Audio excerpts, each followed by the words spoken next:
बहुचर्चित bullet train प्रकल्पासाठी संपादित करण्यात आलेल्या जमिनीचा योग्य मोबदला अद्याप न मिळाल्याने संतप्त शेतकऱ्यांनी थेट काम बंद पाडल्याचा प्रकार समोर आला आहे।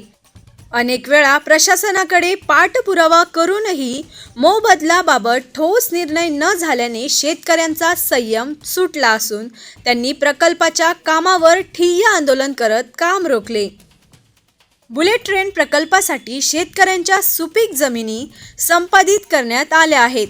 करारानुसार देण्यात येणारा आर्थिक मोबदला, पुनर्वसन तसेच इतर सुविधा अद्याप पूर्णपणे मिळाला नसल्याचा आरोप शेतकऱ्यांनी केला आहे। मोबदला मिळेपर्यंत कोणत्याही परिस्थितीत काम सुरू होऊ देणार नाही असा ठाम पवित्रा शेतकऱ्यांनी घेतला आहे।